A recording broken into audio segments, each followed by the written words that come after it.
Berjumpa teman-teman di kuliah manajemen konflik sektor publik ke berapa ini? 10 kali ya, 10. Nah, tema kali ini kita ngomong soal bagaimana kita menghadapi konflik. Nah, ini beda sama yang di awal. Kalau di awal itu menghadapi konflik yang kita mengalami, kalau di sini tentang bagaimana kita engage atau kita sebagai seorang istilahnya penengah lah ya, penengah konflik. Nanti aku muncul banyak kata-kata penengah. Adanya namanya keterbatasan dari seorang penengah konflik. Kenapa kok dia memiliki keterbatasan? Ini tuh berasal dari pandangan umum, teman-teman. Pandangan umum itu biasanya menganggap si penengah konflik, sebenarnya bahasanya itu intervener sih. Aku belum tahu uh, apa istilahnya, kata ganti yang paling tepat, tapi kita gunakan aja penengah. Nah, pandangan publik itu umumnya melihat penengah itu hanya sebagai seorang yang tugasnya ya menyelesaikan konflik atau mencapai kesepakatan atau mendamaikan pertikaian. Hanya itu toh intervensinya. Akhirnya yang terjadi adalah membuat peran mereka itu dalam konflik itu kayak semacam tereduksi. Jadi semakin terbatas ya, cuma itu toh untuk menyelesaikan, titiknya cuma untuk menyelesaikan konflik. Nah, akhirnya itu menjebak mereka lagi-lagi kalau dalam konflik itu dipaksa untuk hanya menyelesaikan konflik. Seringkali mereka, padahal mereka tahu bahwa konflik itu ada juga yang nggak harus diselesaikan. Nah, akhirnya ini di posisi yang lain, mereka seringkali mengidentifikasikan dirinya sebagai katakanlah pihak ketiga. Kalau ada pihak pertama dan pihak kedua yang berkonflik, terus adanya ya ini pihak ketiga. Dia bisa berposisi sebagai mediator, tukang mediasi, arbitrator yang itu nanti arbitase, terus ada fasilitator, dia fasilitasi, dan juga konsiliator atau yang di paling akhir ketika konflik mau selesai dan menemukan keduanya. Nah, berbagai konflik itu membutuhkan pendekatan yang berbeda dan membuatnya tidak selalu apa ya, tadi kayak nggak selalu bisa diselesaikan. Contohnya di sini adalah tentang konflik industrial. Konflik industrial itu konflik antara manajer atau pemilik perusahaan dengan buruh atau karyawan. Kenapa kok konflik ini nggak bisa diselesaikan? Karena sampai kapanpun relasi kuasa antara pemilik perusahaan dan buruh itu nggak bakal apa, sebelum sistemnya itu dirubah, dia tetap nggak setara dan itu selalu menciptakan konflik. Dan memang dari sananya hubungannya akan konfliktual terus. Seperti itu. Makanya menyelesaikan konflik seperti ini sangat sulit atau sebenarnya nggak perlu diselesaikan. Cuma akan tetapi karena orang menganggap ya namanya penganah konflik kan ya kerjamu nyelesain konflik kayak gitu. Nah, ini akhirnya membuat dia dihadapkan kondisi yang susah sih. Konflik itu nggak bisa diselesaikan, konflik yang ini dia tahu, tapi dia dipaksa untuk menyelesaikan karena orang mengetahui ya namanya penengah konflik itu untuk menyelesaikan konflik. Nah, itu efeknya apa terusan untuk ya ke depan ini adalah perkembangan ilmunya si ini si studi konflik ini. Nggak konflik sih, tapi dia cenderung namanya studi rekonsiliasi konflik. Nah, ini dimana dia malah justru dianggap ya lagi-lagi menekankan konflik itu lebih apa, disuruh untuk menyelesaikan konflik toh, tapi tidak untuk istilahnya membentuk atau ikut berperan dalam konflik itu, atau istilahnya kayak mengawal jalannya konflik itu tadi. Sekarang ke slide ketiga. Apa sih ini tadi kan keterbatasannya si penengah konflik. Nah, sekarang kita perlu melihat apa sih yang orang-orang inginkan dalam konflik dan bagaimana sih seorang penengah konflik ini menawarkan atau menyelesaikan atau istilahnya ya, menangkap apa kebutuhan mereka. Jadi di materi kali ini kita itu kayak diposisikan sebagai seorang penengah konflik. Dari awal kemarin kan dari awal sampai pertemuan terakhir kemarin kita diposisikan sebagai seorang yang menganalisis konflik. Nah, kalau yang ini kita adalah seorang penengah konflik. Jadi istilahnya kayak kita berada di tengah-tengah dan kita bertugas untuk ya mengatur mau kita apain konflik ini, atau kita selesaikan, atau tadi kita bisa intervensi dengan cara yang lain. Nah, terdapat banyak konsep umum sih mengenai keinginan berbagai pihak dalam konflik, dan ada juga setiap keinginan itu pasti ada sikap cara-cara yang diberikan oleh intervener atau penengah konflik itu untuk menyikapinya. Nah, ini lebih khususnya biasanya dia dibutuhkan oleh seorang mediator. Setiap intervener atau penengah itu selalu mengelola konflik itu dengan caranya sendiri-sendiri. Mengelola kebutuhan konflik, mesti kebutuhan orang-orang yang berkonflik itu punya cara masing-masing. Dan memahami kelebihan dari kekurangan atau pros and cons dari setiap pendekatan akan membuat kita ini fokus lah, atau cukup aman lah dalam memilih satu dengan yang mana yang tepat kita gunakan dan mana yang enggak kita gunakan. Kita sekarang ada di slide keempat. Nah, pada slide ini dia menyampaikan kebutuhan pertama yang ada dalam konflik itu adalah soal voice, atau voice itu bukan suara sih, tapi pendapat. Dia lebih ke pendapat. Ini adalah kebutuhan paling dasar dari sebuah konflik, yang artinya dia ingin suaranya atau pendapatnya itu didengar secara kuat dan bermakna bagi orang yang kita anggap penting kalau kita berkonflik. Contohnya, kalau kita berkonflik, tentunya kita pengen dong omongan kita atau pendapat kita itu didengarkan oleh lawan pihak. Itu pasti pengen, karena kalau kita nggak didengerin kan ya sama aja, pasti kalian kayak nggak merasa dihargai. Jadi kayak, kamu sih nggak dengerin omonganku, itu kan sebuah percakapan yang sangat dasar dalam konflik, dan itu menunjukkan kebutuhan pertama dari konflik ini, kebutuhan orang-orang yang terlibat dalam konflik kayak gitu. Terus yang kedua, pembuat kebijakan. Nah, ini tentunya kita sering tahu lah ya gitu lah, kenapa kok membuat konflik dengan pembuat kebijakan ini sering berkaitan dengan voice atau suara, karena seringkali pembuat kebijakan itu dianggap tidak mendengarkan suara-suara dari pihak yang berkonflik dengannya.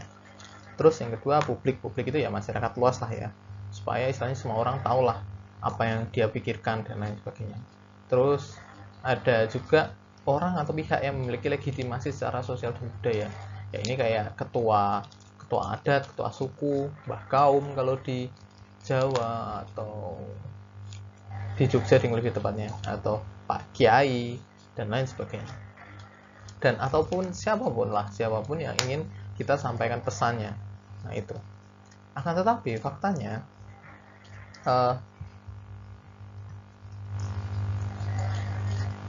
seringkali si penengah itu memang dengan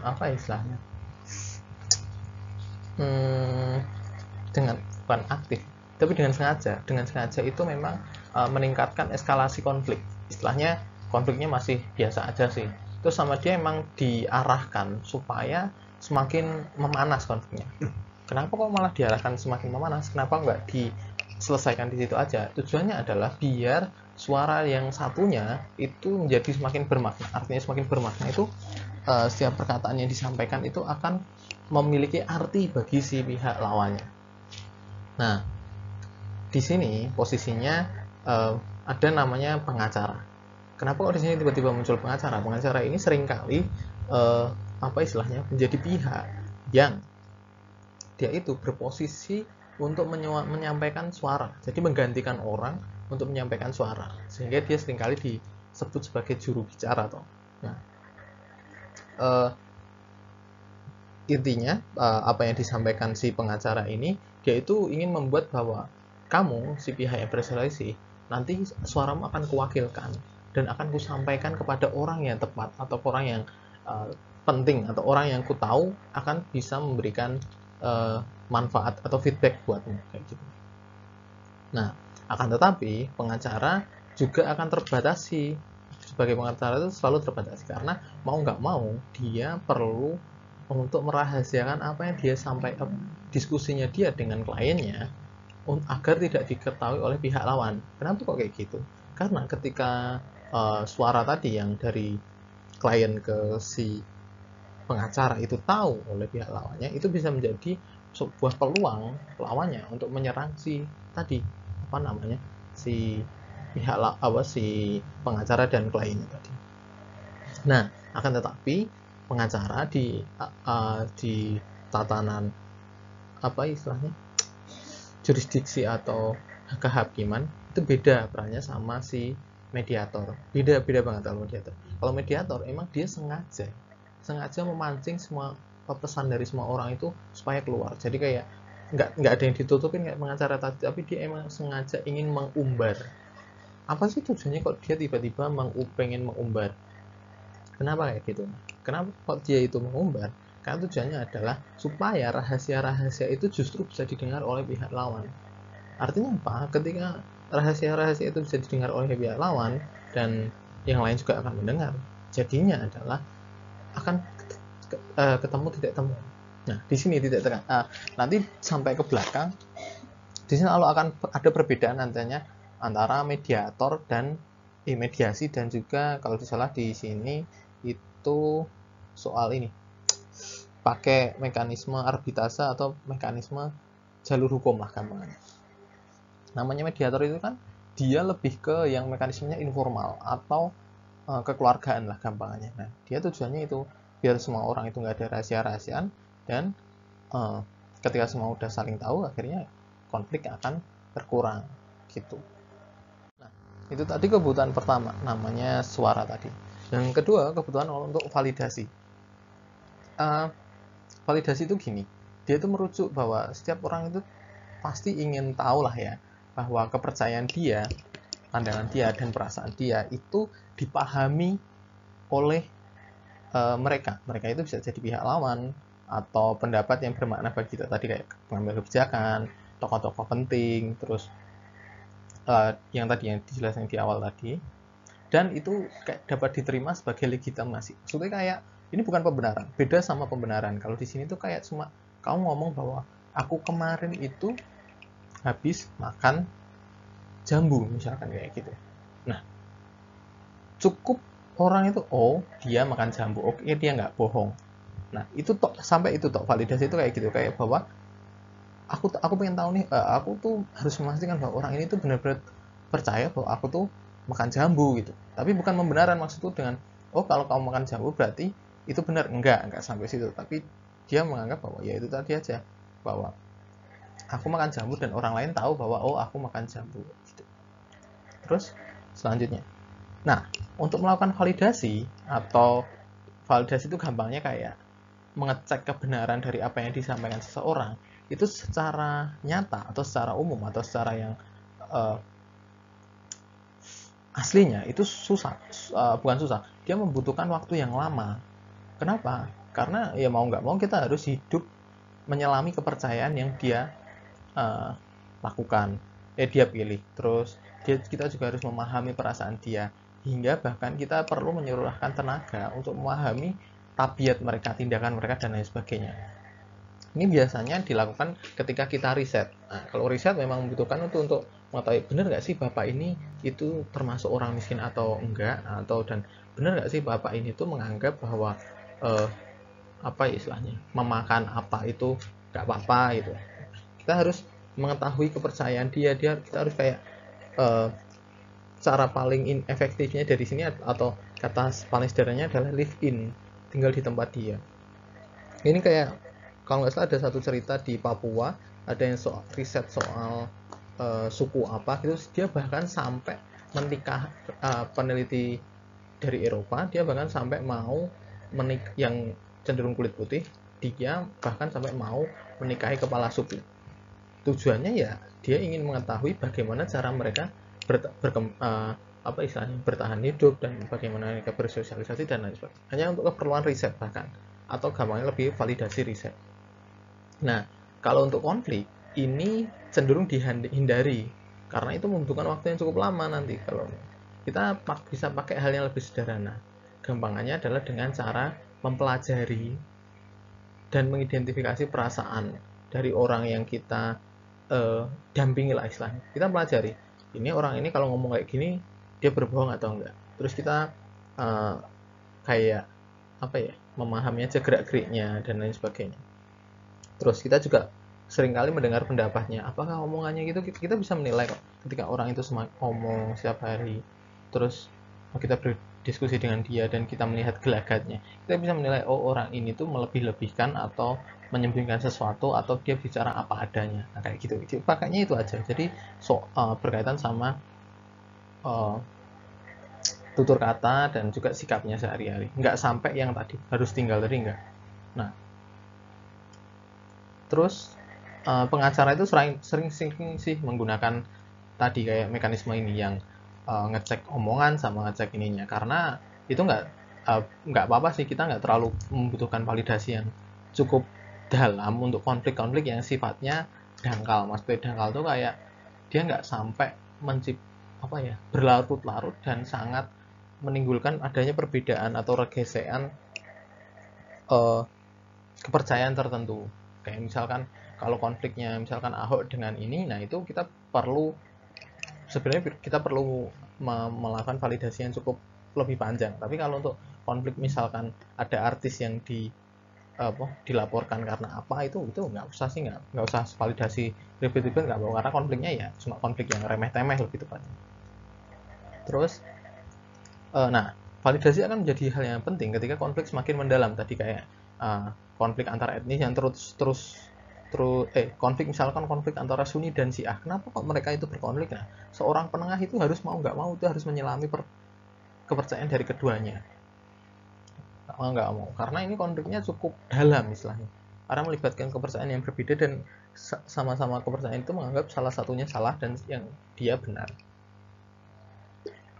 Efeknya kalau nggak ada tindakan validasi atau tidak merasa ada validasi dari seorang lawan atau ya masyarakat umum, kadangkala si pihak yang kita dampingi dia itu akan cenderung merasa frustasi karena ya dianggap kayak omonganku nggak didengar kayak gitu. Terus kita ke slide ke-6. Slide ke-6 kita ngomong soal pembenaran. Nah, ini beda sama validasi. Kalau validasi sebatas kayak diiyakan, tapi kalau ini ya benar, diakui kebenarannya. Bahwa mau nggak mau kita harus mempercayai bahwa setiap orang yang terlibat dalam konflik itu selalu ingin diakui sebagai pihak yang benar dan bertindak benar. Nah, cara memperoleh pembenaran itu ya gampang sih kalau bukan gampang sih, tapi memperoleh pembenaran itu ada beberapa cara kalau disampaikan di si Mayer ini. Pertama ya melalui memenangkan kasus di pengadilan. Otomatis kalau dia menangkan kasus di pengadilan, dia tentunya benar, meskipun ya terlepas dari pengecualian bahwa ada pengadilan di beberapa tempat itu cenderung tidak adil. Nah, itu baru hal yang lain lagi. Terus adanya permintaan maaf yang bermakna, artinya kalau seseorang itu sampai meminta maaf kepada seseorang dengan benar-benar dalam dan tulus dan mengakui kesalahannya, berarti satu pihak merasa salah, berarti otomatis pihak yang diminta maaf itu akan merasa benar. Jadi dia akan mendapatkan, oh iya benar, memang aku benar kok, dia mendapatkan pembenaran.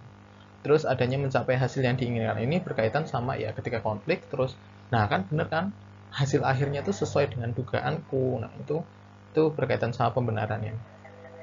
Terus dia mendapat pengakuan publik. Nah, ini lebih gampangnya kayak ya misalkan aksi kejayaan aksi kejayaan memanggil.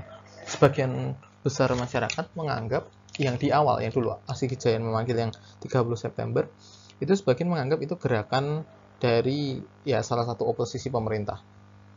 Tapi ternyata publik di Twitter dan di berbagai media itu membuktikan bahwa enggak, mereka itu benar pure gerakan murni yang terhadap kritik terhadap pemerintah, terhadap pengambilan kebijakan yang tidak tepat, yang dalam kasus itu adalah soal undang-undang korupsi dan lain sebagainya. Artinya apa? Artinya adalah ketika ada buzzer, nah gampangnya adalah buzzer yang mencoba mengkambing hitamkan si gerakan ini, justru publik malah mendukung mereka bahwa enggak, mahasiswa ini benar kok, mahasiswa ini benar dan apa yang dilakukan mereka itu benar. Jadi ya itu nggak apa-apa, demo aja nggak apa-apa, silakan. Dan justru masyarakat kayak menyediakan berbagai fasilitas seperti air minum, terus gratis, dan mereka memang menghindari daerah itu untuk demo, dan itulah namanya pembenaran dari publik. Dan kayak di highlight bahwa ya ini habis demo terus sampahnya bersih, dia membersihkan dan lain sebagainya kayak gitu. Tidak seperti apa yang diterapkan oleh buzzer kayak gitu. Terus dia juga mengamati kalau jalannya peristiwa ini semakin membenarkan dan menunjukkan apa yang dia pendapatkan dari awal tadi. Nah, pembenaran dalam konflik itu membutuhkan adanya kebenaran di satu sisi dan yang salah di sisi lain. Jadi kayak satu sisi itu dia ngomong, oh kamu benar, oh satu sisi lainnya, oh kamu salah. Harus selalu ada kayak gitu, mau nggak mau. Meskipun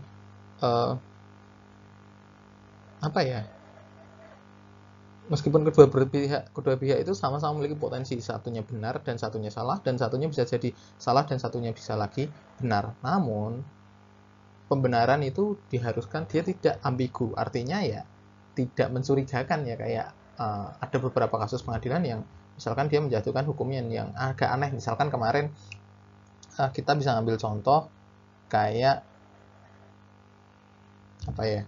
yang cukup ini, misalkan napi koruptor dibebaskan kayak gitu, itu kan cukup ambigu, bener nggak sih? Kalau dari sudut pandang masyarakat mungkin pembenaran ini cukup ambigu gitu. Nah, terus ada juga ternyata ada fakta menariknya bahwa pembenaran itu bisa muncul di masa rekonsiliasi. Artinya ketika konflik udah cenderung mereda, terus akhirnya ya udahlah mencapai kesepakatan dan lain sebagainya, tiba-tiba di masa nanti pembangunan hubungan kembali, misalkan dua pihak ada ditemukan untuk supaya bisa istilahnya kayak sampai mana tadi, keduanya itu ditemukan, terus oke, nggak apa-apa kamu ngomong, pihak ngomong, terus akhirnya nanti bisa jadi di ketika momen rekonsiliasi ini itu akan muncul pengakuan penting. Nah, pengakuan inilah yang nantinya akan menunjukkan sebuah pembenaran. Artinya kayak misal, pihak itu tiba-tiba habis ditemuin terus dia mau, maaf ya kemarin itu sebenarnya yang salah tuh aku yang misalkan yang mengambil jerukmu itu aku gitu, terus aku minta maaf. Nah, itu kan sebuah pengakuan salah. Nah, akhirnya yang lain membenarkan, oh ya udah deh, nggak apa-apa, wong itu cuma jeruk, ya udah nggak apa-apa, yang penting kita nggak berantem gitu. Nah itu, tapi itu di masa akhir biasanya. Kita masuk ke kebutuhan kebutuhan selanjutnya, yaitu berkaitan sama namanya keadilan prosedural. Nah, mau nggak mau setiap pihak yang berkonflik itu selalu menginginkan sebuah keadilan. Akan tetapi keadilan dalam konflik itu sifatnya ya lagi-lagi ambigu. Ketika kita itu menang dalam konflik, itu nanti kita menganggap bahwa ya proses pengadilan itu adil. Nah, tetapi kalau kita kalah dalam konflik, yang terjadi adalah kita bisa menganggap bahwa ya proses ini nggak berjalan adil. Nah, dan keadilan mau nggak mau itu berbeda antar pihak dan budaya dan situasi.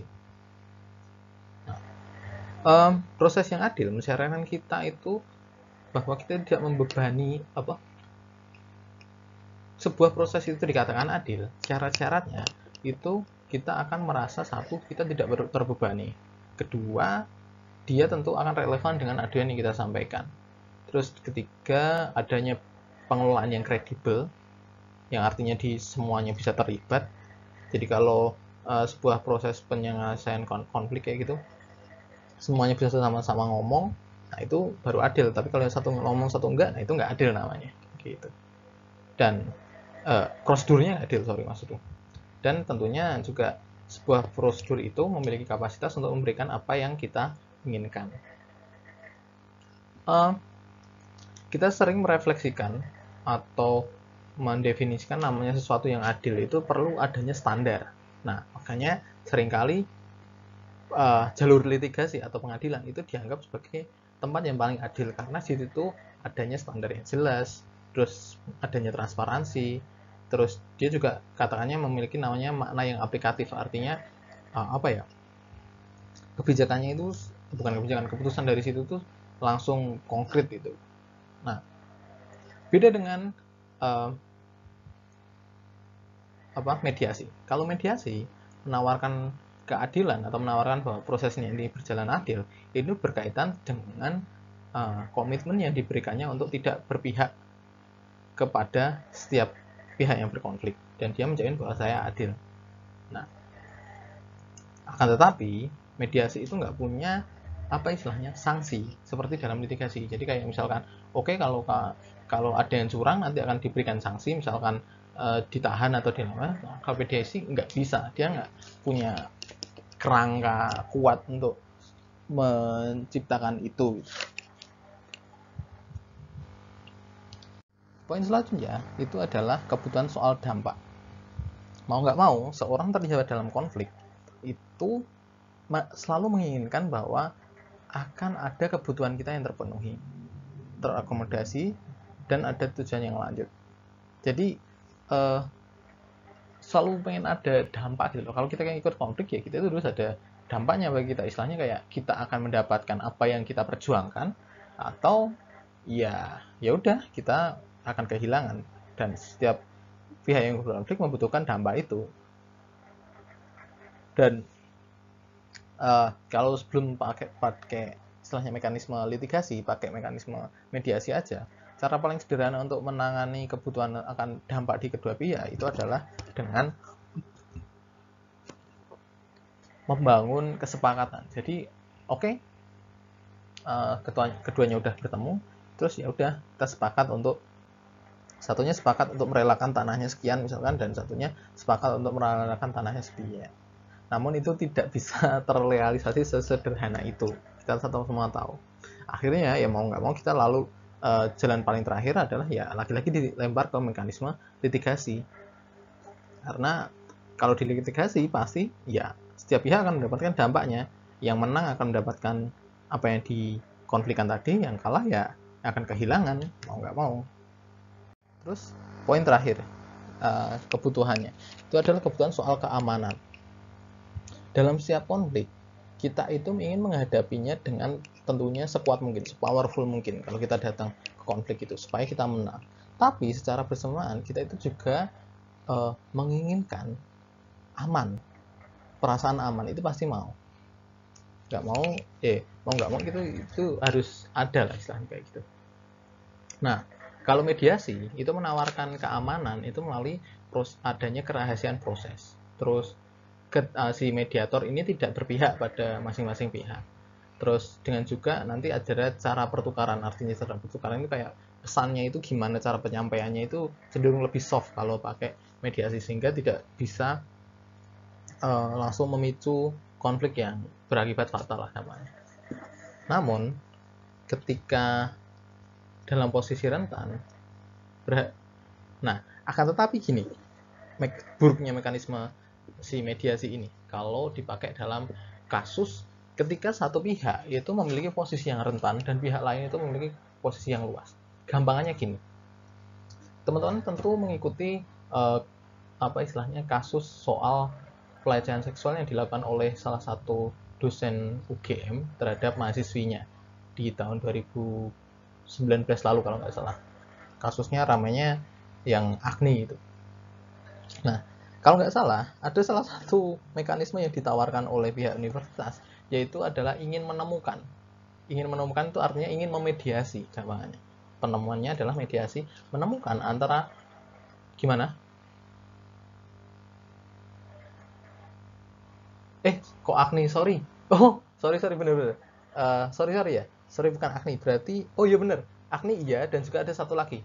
Sorry, ku ralat ya.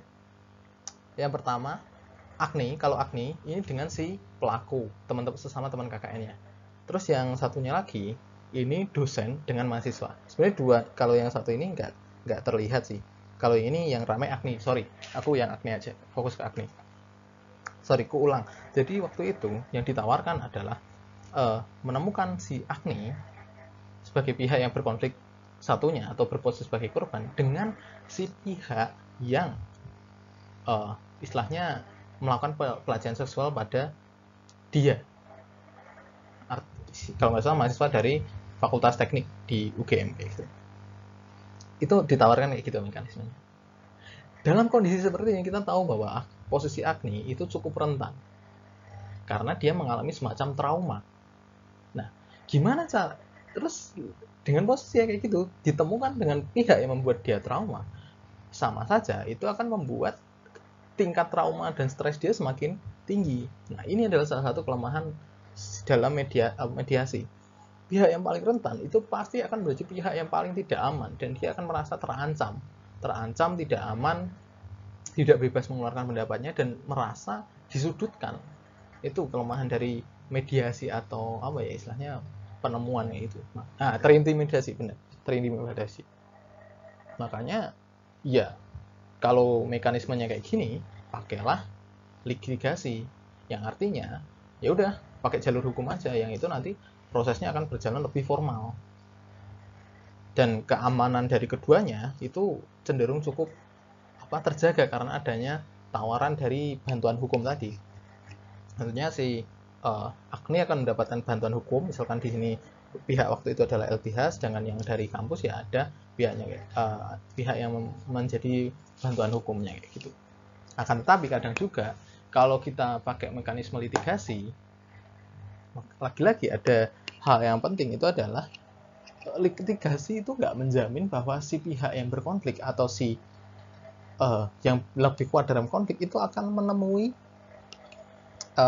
si pihak yang rentan dalam mekanisme informal, terus melakukan mengancam keselamatannya dia, misalkan pakai mekanisme informal atau biasanya pakai preman. Jadi nanti misalkan lagi konflik, misalkan kemarin konflik yang lagi-lagi aktivis demo, misalkan demo kemarin misalkan ada konflik antara LPM di salah satu lembaga pers mahasiswa di salah satu Jakarta, dia menulis soal organisasi HMI yang dia mendukung Omnibus Law dianggap nggak cacat atau nggak tepat, lupa aku gimana. Nah terus yang terjadi adalah si kader dari HMI ini datang, awalnya katanya mau mediasi tapi ternyata dia langsung memukuli si LPM ini. Atau di kasus yang lain misalkan waktu demo Omnibus Law di mana juga itu ketika lagi demo terus juga menuntut di mekanisme pengadilan, terus tiba-tiba aktivis itu ada yang diculikin atau diambil dengan ya berbagai macam sanksi atau dugaan yang dibuat-buat, misalnya kayak pencemaran nama baik atau apalah dan lain sebagainya kayak gitu. Itu juga kelemahan dari litigasi. Nah, terus gimana cara menyelesaikannya? Jadi cara menyelesaikannya adalah kalau namanya udah terlibat dalam konflik, maka upayakan supaya si pihak yang paling rentan itu istilahnya diberikan namanya sarana advokasi yang nanti dia bisa kayak melindungi dia selama proses konflik ini berjalan. Misalnya kalau untuk yang di perempuan mungkin di Rifka Anissa itu yang saya tahu. Terus kalau untuk yang beberapa kasus lain bisa jadi di LBH misalkan kayak lembaga bantuan hukum, nanti dia istilahnya kayak bisa melindungi dia. Atau yang kalau nggak salah ada juga yang lembaga perlindungan saksi dan korban itu LPSK itu juga bisa kayak gitu. Itu 6 kebutuhan orang dalam konflik. Nah ini poin terakhir, mau nggak mau ketika konflik lebih serius itu berjalan atau konflik akan menjadi lebih serius, semua kebutuhan ini dari 6 kebutuhan ini tentu tidak akan terpenuhi secara efektif. Meskipun berbagai mekanisme itu digunakan, pakai mediasi lah, pakai litigasi lah, pakai advokasi lah, itu tetap aja istilahnya ketika konfliknya semakin parah ya, tadi kayak konflik misalkan Ahok dan kemarin itu semuanya nggak bisa terpenuhi kayak. Nah ini keunggulan dan kerentanan dari litigasi dan mediasi. Kalau litigasi nanti suaranya lebih lantang, artinya kita bisa lebih istilahnya isi powerful lah kalau menyampaikan pendapat kita. Nah terus potensi pemberian pembenaran tadi lebih besar ya tadi. karena lebih mekanisme lebih teruji tadi. Terus peluang mendapatkan dampak efek dari itu tadi itu lebih terjamin, ya mau nggak mau ketika udah ada keputusan dari pengadilan maka keduanya diwajibkan untuk mengikuti kan ya, jadi kayak gitu karena adanya sanksi juga. Dan ya akan tetapi nah ini keamanan dari kedua pihak, pihak yang rentan deh lebih tepatnya, itu ya jarang aman sih gambarnya, atau keamanan tidak bisa diberikan ke kedua pihak. Ya sama aja sebenarnya mediasi sama litigasi, cuma kalau tadi tujuan kita untuk melindungi si pihak yang rentan, ya mending kita pakai litigasi ditambahkan dengan tadi adanya semacam perlindungan terhadap korban tadi. Terus mediasi suaranya itu lebih bermakna itu artinya kayak berkesan dan akan memiliki efek lebih ke naluri dan apa ya, perasaan. Jadi kayak oh iya ya, dia itu mau nggak mau itu tetangga kue, masa aku akan berkonflik terus dengan, jadi kayak gitu. Bukan kalau yang litigasi kan ya kamu tuh salah, kamu tuh gini gitu, tapi kayak ini lebih ke value-nya itu ada. Terus adanya pertukaran interpersonal untuk pembenaran, jadi kayak ya udah sih emang bener kok, yang bener tuh kamu, aku yang salah. Jadi itu lebih mungkin terjadi karena ya cenderung lebih soft mainnya tadi. Terus dampak jangka panjangnya lebih besar karena ya ketika duanya tadi udah mengakui mana benar yang salah, terus akhirnya hubungan yang terjalin akan lebih konstruktif. Kalau konflik horizontal mending pakai ini nggak oke lah, konflik antara pro dan kontra itu pakai ini oke. Tapi kalau untuk yang tadi konflik yang misalnya tidak imbang relasinya antara rentan dan nggak rentan, itu pakainya mending litigasi aja. Dan di sini lebih aman katanya kalau dari litigasi pengaturannya bisa deh. Mungkin ini lebih titik tekannya adalah karena semua sama-sama mengetahui lah, semua sama-sama mengetahui tindakan dari masing-masing pihak sehingga bisa saling mengawasi. Meskipun dalam beberapa kasus ya tadi kayak aku contohkan, ketika menemukan keduanya dalam satu forum ya sama aja itu mengintimidasi si pihak yang rentan. Nah, terus ini yang terpenting dari pemilihan apa istilahnya, pemilihan pendekatan tadi itu adalah perasaan dari masing-masing pihak. Jadi kalau pakai litigasi itu si pihak yang kita tangani konfliknya itu gimana? Apakah dia dengan litigasi itu kebutuhan yang tadi 6 tadi itu merasa bisa terpenuhi, atau dia merasa enggak deh, mending supaya istilahnya enggak langsung ngomong 6 tapi misalnya supaya aku lebih tepat itu pakai mungkin mediasi mas kayak gitu. Nah itu paling penting karena kalau enggak itu ya mau nggak mau si apa istilahnya si pihak itu ya akan tidak sepenuh hati mengikuti setiap proses yang berjalan karena dia dari awal udah menganggap jangan pakai mekanisme ini mas gitu, udah kayak menolak dulu jangan pakai mekanisme ini, dan dia menganggap bahwa wah mekanisme ini nggak akanlah mencukupi 6 kebutuhanku tadi. Nah